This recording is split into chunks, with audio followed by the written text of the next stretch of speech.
Boa tarde, companheiros da Causa Operária TV. Sejam bem-vindos a mais um J5, o seu jornal das 5 da tarde, nessa sexta-feira.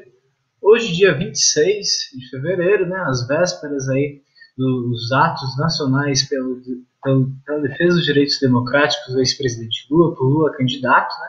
Vão ter principalmente aí em Brasília e São Paulo. A gente vai estar comentando um pouco mais a respeito sobre isso, mas antes de mais nada, sejam bem-vindos a mais um J5 dessa semana, né? Bom, eu sou Arthur Sesconeto, eu falo diretamente de Palhoça, Santa Catarina, e junto comigo está o companheiro Renan, falando diretamente de Brasília, justamente nos locais que vão ter o atos aí na defesa do ex-presidente Lula. Bem-vindo, Renan, tudo certo? Opa, Arthur, boa tarde. Boa tarde ao pessoal que está com a gente aí nesse Panorama Brasil dessa sexta-feira, e preparando o dia de amanhã. Isso aí. Né? Bom, e companheiros, antes de começar o programa de hoje, né, sempre reforçando aquelas questões básicas, compartilhar o vídeo aí, deixar a sua curtida para impulsionar o nosso canal e se inscrever, né? Tem sempre a opção aí também de ser membro, que você vai ajudar com uma contribuição bem simbólica, né? Mas que é muito importante para manter todos os meses aqui a nossa grade crescendo, nossa imprensa 24 horas no ar. Bom, sem mais delongas, companheiros, a gente pode começar o J5 dessa semana. E primeiro de tudo, né, uma notícia a respeito aí da situação do coronavírus em todo o país. A gente hoje chegou no nível recorde de número de mortes nas últimas 24 horas desde o início da pandemia. A gente, aqui no Brasil, né, as mortes estão subindo em grande quantidade, sendo principalmente aí nos estados como da região sul, Santa Catarina, Paraná, Rio Grande do Sul, e como também na região Nordeste, onde se destaca aí estados como o Ceará, com mais de 109% de crescimento do número de casos. Essa situação, né, levou com que o Brasil na última semana teve a maior média móvel se comparada aos últimos 20 dias. Né? Essa situação, né, levando em conta, gerou aí, como a gente colocou, o pior dia desde o início da pandemia. Né? O Brasil teve aí, nas últimas 24 horas, 1.541 mortes, né? Num total de 65 mil casos confirmados, quase 66 mil. O Brasil hoje atinge aí, né, 250 mil mortos e mais de 10 milhões de casos de coronavírus, né, em todo o território brasileiro. Essa situação está levando a um caos total, né? Muitos estados estão anunciando um colapso da saúde, inclusive a gente viu aí, como noticiado numa reunião de pauta de hoje mais cedo, né? Que o próprio jornal Estadão, os principais jornais da burguesia, já anunciam um colapso total do sistema de saúde brasileiro, por um todo, né? E a gente vê que toda aquela situação que iniciou no Amazonas no final do ano passado, né? Já deu indícios lá em julho, voltou no final do ano passado e tudo mais, agora está se espalhando por todo o território brasileiro. Está tendo falta aí de oxigênio em regiões já como Chapecó, em Santa Catarina, e a gente está vendo também o mesmo drama que ocorreu no Amazonas se espalhar por todo o norte do país. Né? Bom, essa situação, né, a gente está vendo aí um crescimento exponencial em todo o país, e junto com isso, né, aparecem inclusive as políticas repressivas. De maneira demagógica, porém repressiva, o Dória anunciou aí uma espécie de lockdown durante as madrugadas paulistas, e, no mesmo sentido, o governador de Santa Catarina anunciou um lockdown no final de semana. Né? Uma política de repressão contra a população, enquanto a mesma aí é obrigada a trabalhar, e ainda por cima, com a volta às aulas. Né? Bom, essa situação tende a apenas piorar em todo o país, né?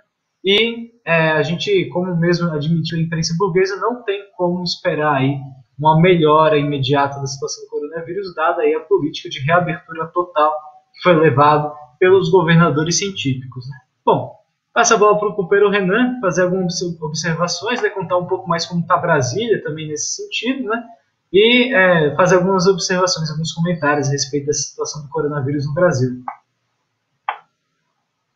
Arthur, a coisa tá numa escalada muito brava, né? Eu vi aqui um dado aqui, um outro dado aí, você tinha falado em 1150, né? Foi isso aí? Mas, na verdade, isso aí se refere à média de mortes nos últimos 7 dias. Ontem foram 1.582 mortes. Uhum. Pela segunda vez, né, bateu o pico que foi das mortes que eu aí em julho do ano passado, quando chegou o quadro mais grave lá, por volta de 1.554 mortes, salvo engano, foi esse o número, né? Então, assim, é uma situação. Isso nós temos que considerar, né? Isso que você colocou aí é um ponto fundamental. É o problema, por exemplo, da superlotação dos hospitais, né, das unidades de terapia intensiva aí destinadas à Covid. Né, nós temos aí uma situação de superlotação em todos os locais, isso aí é um fato. O que, de imediato, a gente já pode dizer o seguinte, que tem gente que não está sendo hospitalizada. Significa que, muito provavelmente, se é que já não está ocorrendo em grande intensidade, o número de mortes de pessoas fora de hospitais, na casa, que não vão estar computados aí nesses números oficiais, vai ser elevadíssimo, né? Acho que isso é uma primeira questão. Eu vou citar aqui, né? Eu vi duas notícias a esse respeito aí no dia de hoje, aliás, uma de ontem e outra de hoje, que mostra bem a dimensão da gravidade da situação, né? No caso aqui do DF, nós temos aqui, né, a região que circunda o Distrito Federal, chamada de entorno, que são estados, são cidades do estado, fundamentalmente do estado de Goiás, né? E o que está acontecendo? Essas cidades, como é que se diz? A existência dela, fundamentalmente, é o Distrito Federal, né? Muitos moradores das cidades aí, a maior parte da população trabalha diretamente no DF ou depende, né, do DF. Mora lá, trabalha aqui, né? Isso aí é uma situação, como é que se diz? É dessa maneira que acontece. E diante do agravamento da crise, por exemplo, o governador aqui do Distrito Federal está ameaçando fechar aqui as fronteiras do DF com essa região, né? Teve uma briga aí entre o governador daqui, o Ibanez Rocha, e o do Goiás, aí, o Ronaldo Caiado, né? E o Ibanez ameaçou de fechar as barreiras caso o governador lá do Goiás, né, o Ronaldo Caiado, não dê um atendimento aí para essa população. Eu acho que algumas coisas, obviamente, isso aí é uma briga entre eles, uma briga que diz respeito ao que é uma briga de pessoas que nunca fizeram na prática nada para combater a pandemia, né? Isso é uma primeira observação. Mas também denota várias outras coisas. Por exemplo, um dos hospitais de campanha que o governo do Distrito Federal construiu aqui no ano passado e que foi desativado depois da pandemia, foi desativado ainda no próprio final do ano passado, é justamente em uma dessas regiões que está sendo mais atingida pela rápida expansão da infecção, né? Isso é uma primeira observação. Quer dizer, tudo uma jogada absoluta. Foi, na verdade, uma jogada para poder tirar dinheiro do Estado, né? E muito provavelmente daí para os apaniguados, porque qual que seria o sentido de você construir um hospital de campanha e depois fechar? Essa é a primeira questão. Uma segunda questão é que se isso está acontecendo no DF, que é, vamos dizer assim, a unidade da federação, que você tem o poder, os poderes da República, né? Quem dirá em outros estados? Aí eu entro um pouco, foi uma notícia que eu li no Jornal do Ceará, com o governador dizendo, a prefeitura de Fortaleza, o seguinte, que não tem condição mais de atender pacientes vindos do interior. Né? Não tem jeito. Ou seja, as pessoas têm que ficar no interior. E a gente sabe que no interior, né, quando tem algum tipo de recurso, quando tem algum tipo de UTI, são bem muito mais escassos do que os recursos da capital, né? Você citou aí o caso também aí já de falta de oxigênio em várias cidades, enfim. O país de conjunto, se você for ver estado por estado, a gente está caminhando aí de conjunto para uma situação de uma gravidade assim, que até é difícil dizer qual vai ser a proporção dela, né?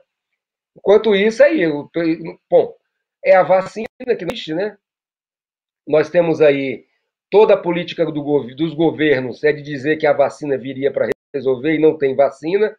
Não existe nenhuma outra política a não ser a promessa da vacina. Enquanto isso, a situação só se agrava, né? A vacina não atinge aí, acho que não atingiu nem 2% da população, se é que atingiu isso aí, né?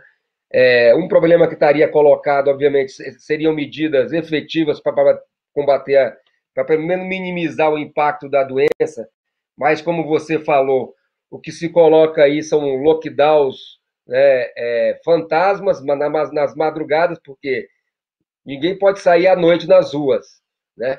Mas durante o dia todo mundo pode estar aí se contaminando na cidade. Não tem, você pode pegar o mesmo ônibus lotado aí às 5 horas da manhã, né? Na sua região, nos diversos locais do país, mas não pode sair à noite. Quer dizer, a gravidade está maior à noite do que de dia. É uma coisa assim absurda, né? Quer dizer, eu só denoto o seguinte: é tudo uma tentativa de camuflar a gravidade da situação com essas medidas aí repressivas e que obviamente são inócuas, né? Política efetiva mesmo, por exemplo, esse problema. É impressionante que nessa gravidade toda da situação não se discuta a questão da quebra da patente das vacinas, né? Impressionante. Quer dizer, em nome do lucro capitalista, a população que se dane, né? Então, é esse o quadro. Só para complementar aí, e até devolver para você também, o diretor do Butantan, esse instituto que produz vacina em São Paulo, ele declarou o seguinte, que prevê uma piora na pandemia e que das novas variantes tem transmissão de 30% a 50% mais rápida. Quer dizer, ele mesmo nessa entrevista dada para um jornal aí, para o G1, né, ele afirma lá que a situação de caos, a situação que se viveu no Amazonas vai se expandir, né, pelo país, né? Quer dizer, isso é uma pessoa aí que não somos nós do PCO que estamos falando, né? Enfim, é muito grave a situação. Te devolvo aí, Arthur. Beleza, bom, eu acho que é exatamente isso, né? A gente está vendo a situação se evoluir em todos os estados. Também foi colocado, por exemplo, notícia rápida, né, que São Paulo teve elevação de pacientes em hospitais municipais pior do que o ano 2020. Isso tudo quando nesse mês, agora finalzinho de fevereiro, o Brasil está fazendo um ano, né, desde que começou de fato aí para valer a pandemia aqui no território brasileiro.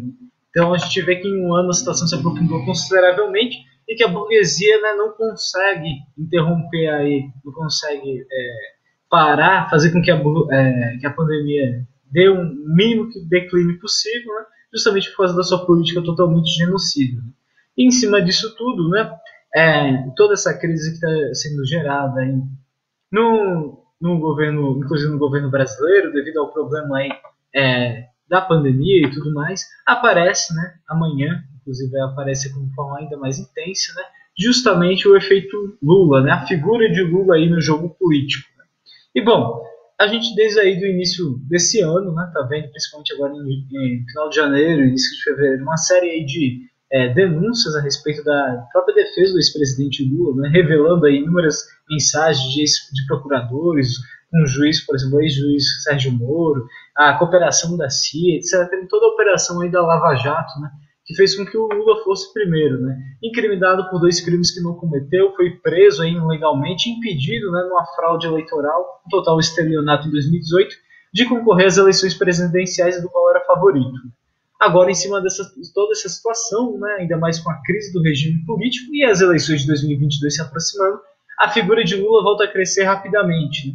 E, bom, em cima de toda essa situação, né, após uma reunião aí com o Comitê Nacional Lula Livre, o Lula definiu aí sua posição de defender a mobilização e foi chamado um ato, né, hoje, 2 atos, né, para o dia de amanhã, no sábado, né, nacionais aí, pela defesa dos direitos democráticos de Lula e por Lula candidato.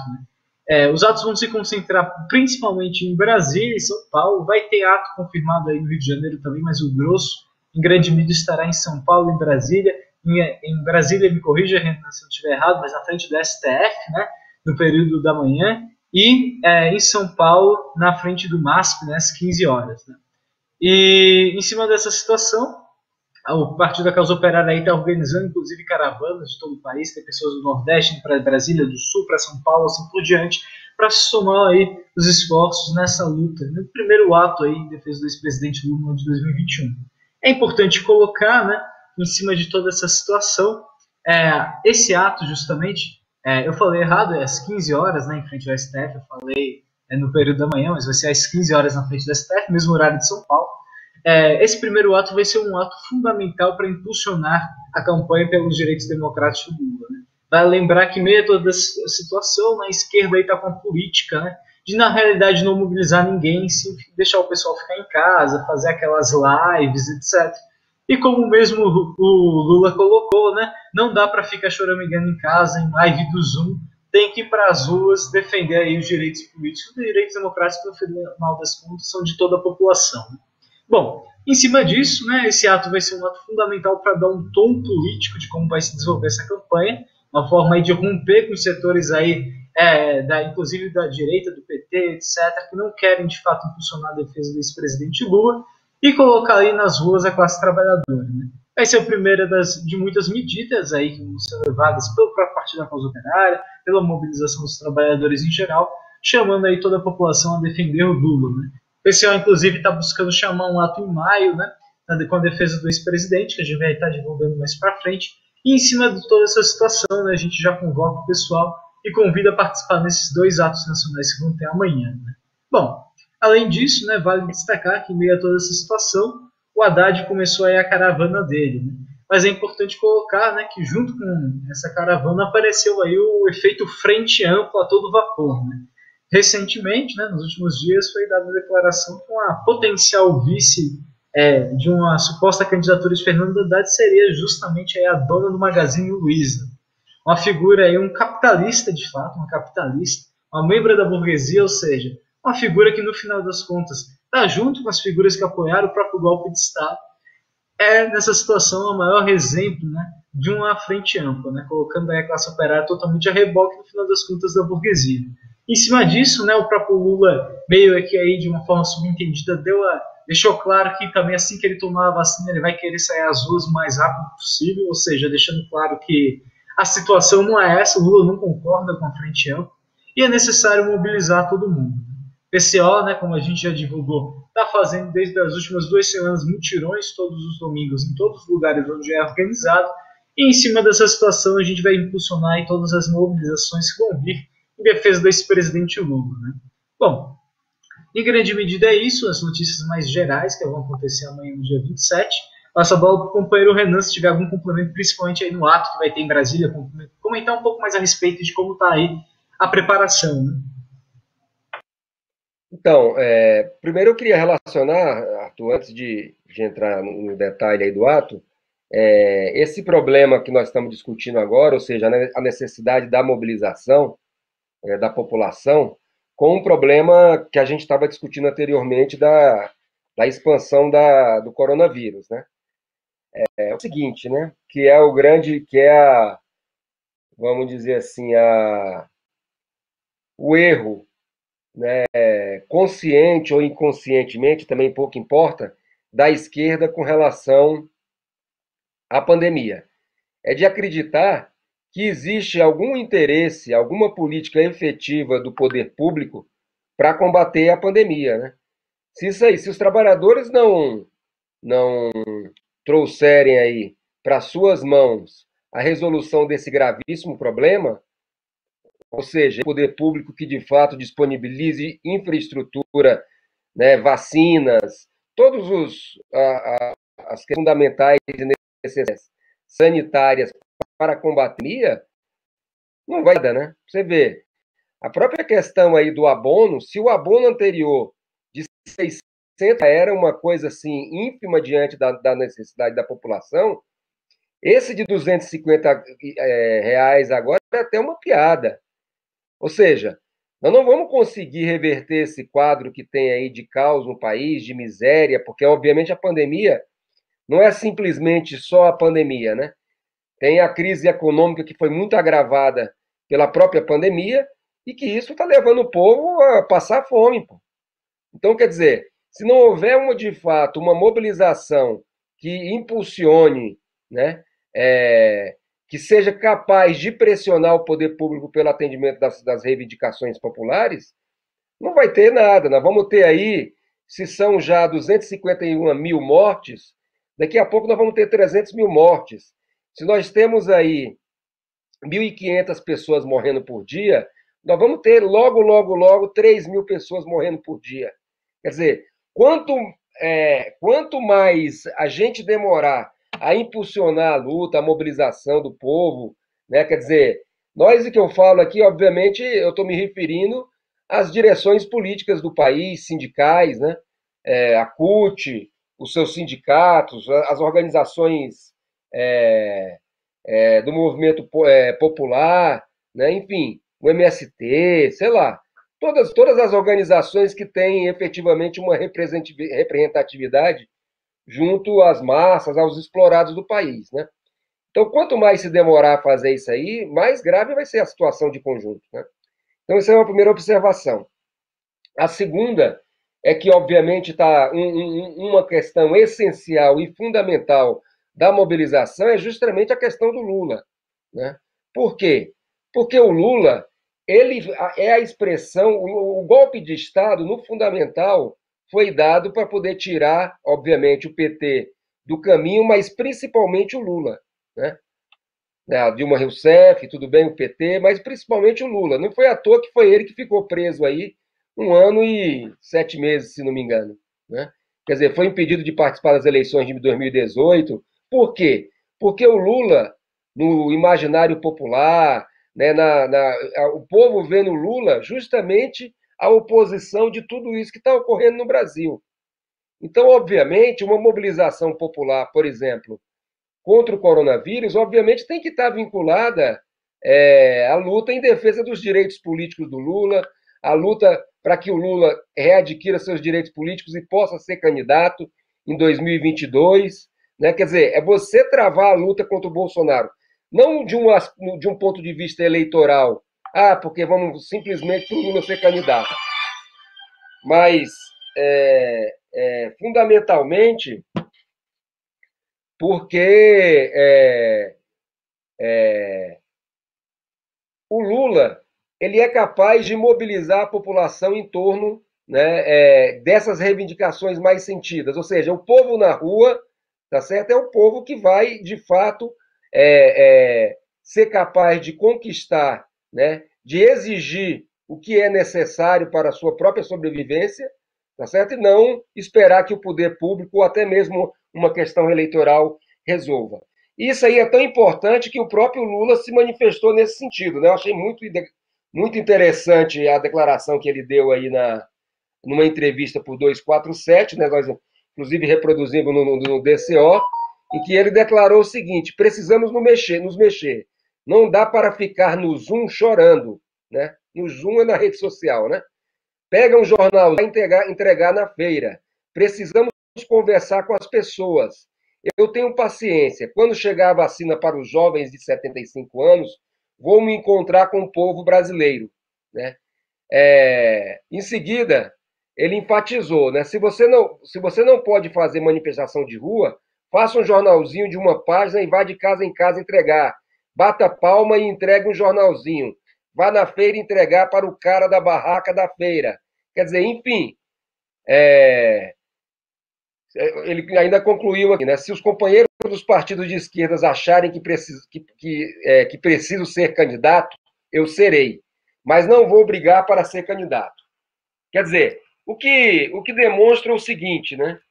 O Lula está aí, está absolutamente correta a posição dele, não dá para poder ficar em casa, não dá para ficar nas redes sociais xingando o Bolsonaro, né? Você tem que xingar o Bolsonaro nas ruas, né? Você tem que ir nos bairros populares, você tem que procurar, obviamente, fazer manifestações com toda a segurança, né, com os devidos cuidados sanitários, mas você tem que fazer manifestação, né? Enfim, é essa a discussão que nós estamos fazendo.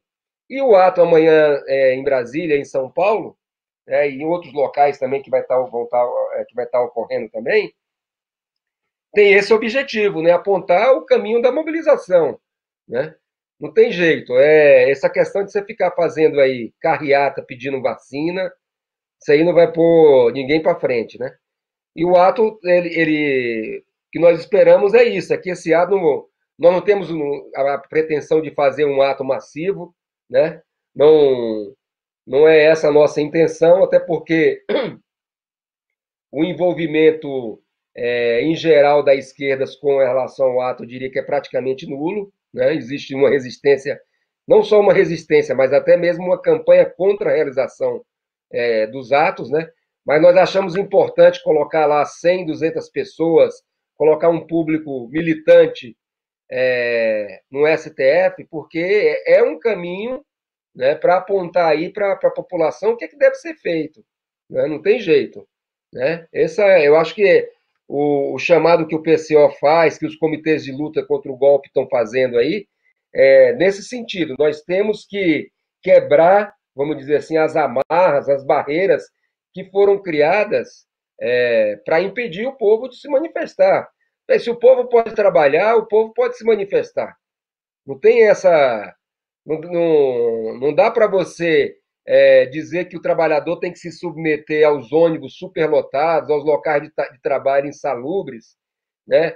E toda a condição que ele está colocado aí no seu dia a dia, e quando chega aí no dia de uma manifestação, ele não pode ir porque pode se infectar. Quer dizer, é um absurdo, né? Na verdade, isso aí é uma política da classe média, da pequena burguesia, que tem condição e olha que são bem poucos, hein, que estão tendo condição aí uma situação de isolamento, de trabalho home office. A esmagadora maioria do povo não tem isso. E os dirigentes sindicais, os dirigentes partidários, eles têm, se eles se colocam como representantes do povo, né, que também tem isso, né, da população, dos trabalhadores, eles têm que trabalhar nessa perspectiva. Pô. Não dá para você ter os trabalhadores, por exemplo, de uma categoria como Correios, nos seus locais de trabalho, e os sindicatos fechados. Né? É um contrassenso absoluto. Né? Então, eu acho que é isso. Não sei, vou te devolvo aí a palavra. Bom, é exatamente isso. E vale destacar aí, né, o Lula está se mostrando cada vez mais uma figura de extrema importância no jogo político, né?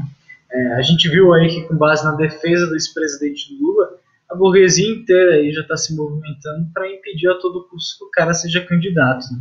Precisa ficar claro, né, que para a burguesia Lula se tornar candidato é um efeito de polarização completa, né, das próprias eleições. Né?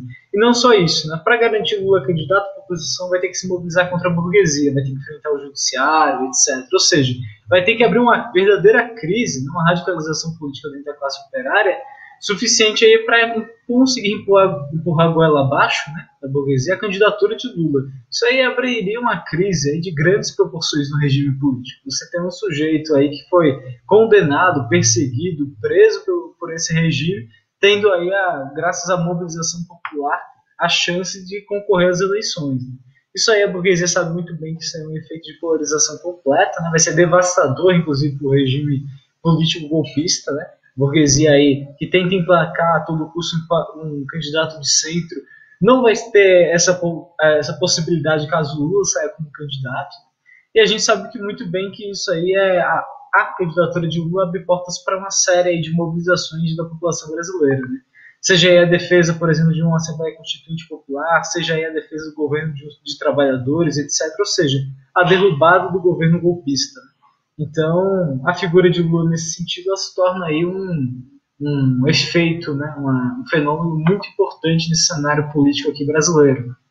Bom, antes de passar para o próximo tema, né, gostaria de dar boa tarde para os companheiros que estão assistindo no J5, a companheira Ana Matos, boa tarde, a companheira Carla Silva, e demais companheiros que estão aqui também conversando no chat e tudo mais, assistindo o J5 dessa sexta-feira. Bem, saindo um pouquinho do Brasil, né, a gente está chegando na reta final do programa, eu gostaria de levantar algumas notícias aí sobre o que está acontecendo no mundo, principalmente em relação ao imperialismo norte-americano. Né?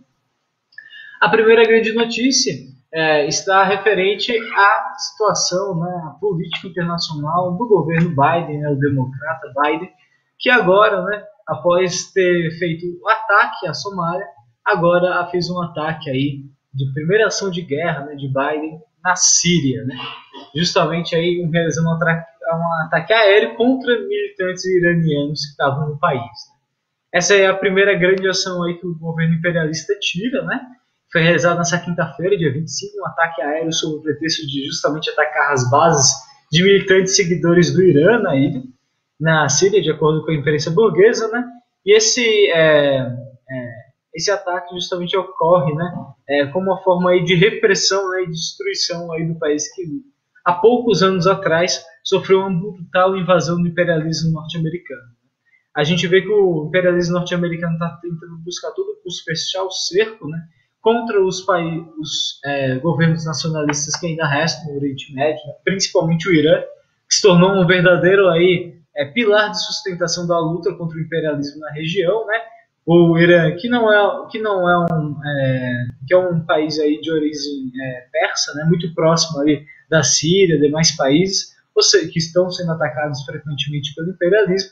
Dessa forma, aí, o imperialismo norte-americano, pelo democrático Biden, né, que era colocado aí como um sujeito muito mais calmo, um sujeito muito mais, digamos assim, em prol da população, democrático, ao contrário do Donald Trump, né, já está mostrando suas garras logo em 2 meses de governo.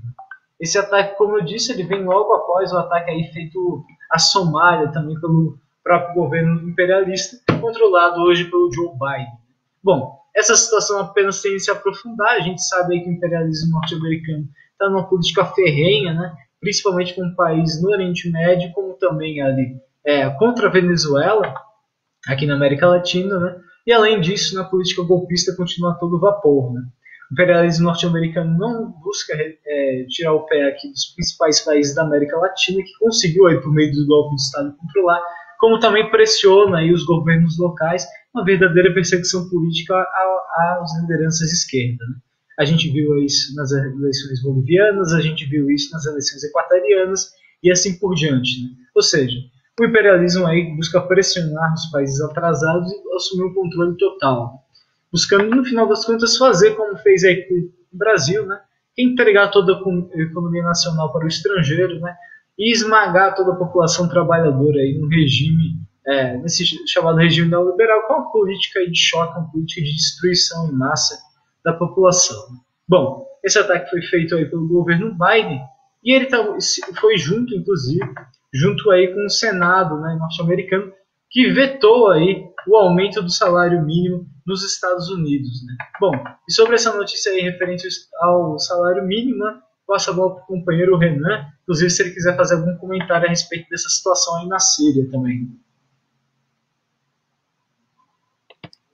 Então, eu acho que alguns comentários a respeito. Acho que uma primeira questão é justamente aqui, muito mais cedo, né, que a gente até poderia imaginar, né, esse mito de que o governo Biden seria um governo progressista, ou pelo menos um mal menor, comparado ao governo Trump, o presidente norte-americano anterior, né? Isso aqui muito, muito, muito rápido vai por água abaixo, né?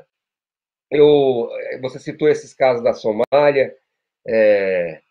Eu estava vendo, a gente estava discutindo ontem aqui do G7, que teve agora uma reunião aí, e o governo Biden já partiu para cima aí com relação à China, com relação à Rússia, né? Quer dizer, você está tentando envolver os países europeus para abrir aí uma guerra econômica contra esses países aí, né? Visando,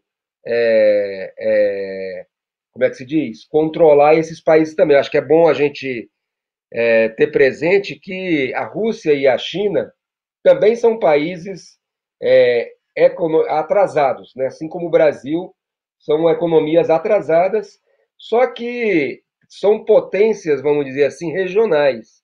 E, obviamente, o grau de atrito com o imperialismo nesse sentido maior, né? Então, é uma questão que também está relacionada a isso. É um problema também de vida ou morte para o imperialismo, né? Eles precisam, a crise é de uma gravidade tão profunda que o recurso que eles têm é saquear todo mundo, ou seja, é tentar jogar para a periferia a crise deles, né?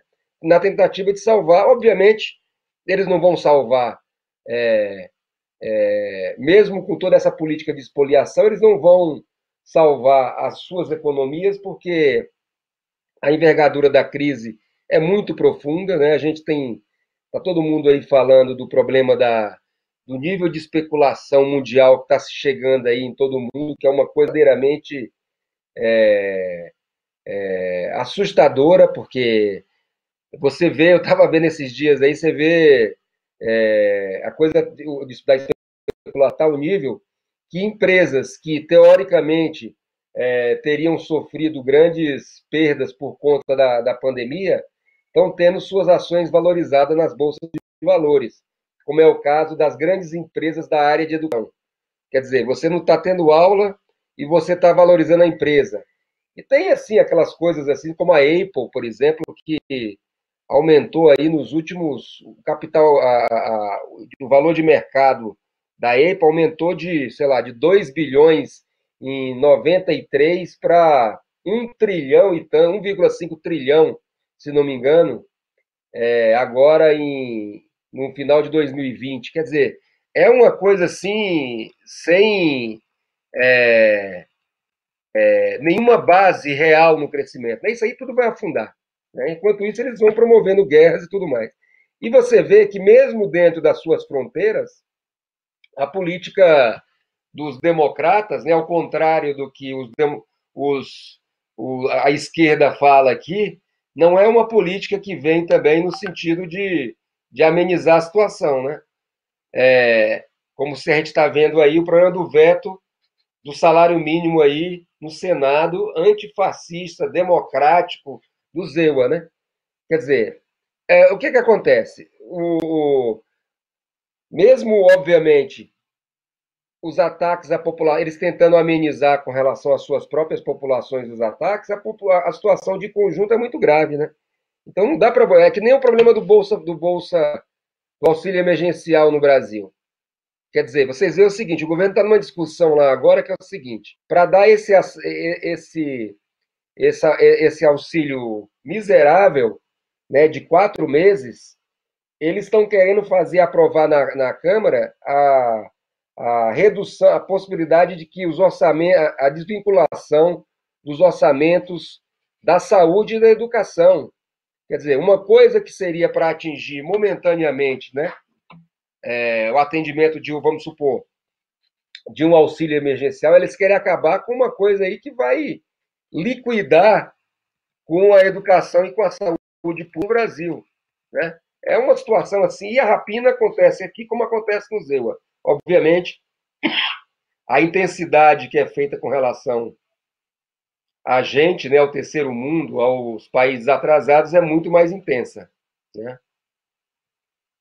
Acho que é isso. Eu te devolvo, Arthur. Bom, exatamente. Seguindo essa linha de notícias, né, a gente viu aí os ataques do Senado norte-americano, a questão do não aumento do salário mínimo e tudo mais, né? E, bom, a respeito disso também, né, a nível internacional, a gente tem notícias também de muita repressão acontecendo no Equador, né? A gente citou o Equador por alto aqui recentemente. E, bom, no Equador aí a situação está drástica, né? Teve um massacre policial, né, que deixou aí 62 mortos em prisões no Equador nessa última semana, né? Na ocasião, né, de acordo aí com a imprensa aqui da América Latina, né, coloca que nesse dia 23 de fevereiro, né, houve aí um massacre realizado pelos policiais aí no Palácio do Coronete, né? Inclusive aí, ou melhor, foi dado uma coletiva de imprensa no Palácio, né, no final para esclarecer o que aconteceu, mas na prática, né, houve mais de 33 mortos só de ação aí da polícia nos presídios, né? a gente vê uma situação aí sobre o governo do Lenin Moreno, né, uma política aí de total repressão da população, e em cima disso, né, a gente mostra na prática, né, como é que está sendo levado os governos aí controlados pelos golpistas. Né. O massacre que aconteceu, né, foi a primeira vez aí, inclusive, que as autoridades, dizem a imprensa, né, atribuiu aí os motins, né, a questão de guerras de quadrilha, não uma desculpa aí completamente ridícula, que serviu como base para a invasão, né, dos presídios aí, o massacre de uma série de presidiários, né, que estavam no local. Bom, a gente deu essa notícia mais geral e o J5 está chegando, a gente vai terminar de forma meio abrupta e tal, mas rapidinho, no fim, porque o companheiro Rui vai começar agora às 18, daqui 5 minutinhos, o programa no Brasil 247. Foi mudado de dia nessa semana, né? E o companheiro vai apresentar daqui 5 minutinhos o programa no 247. A produção já está dando um toquezinho aqui pra gente já abrir caminho aí pro companheiro Rui. E bom, companheiros, o J5 aí vai ficando por hoje. Os companheiros vão poder ver a continuação do programa na segunda-feira que vem. E a gente volta na sexta-feira, né, com o J5 e o companheiro Renan. Bom, companheiros, essas foram as notícias de hoje. A gente se vê aí na próxima sexta-feira. Boa tarde, Renan. Boa tarde, companheiros aí da Causa Operária TV. Fique com o companheiro Rui agora.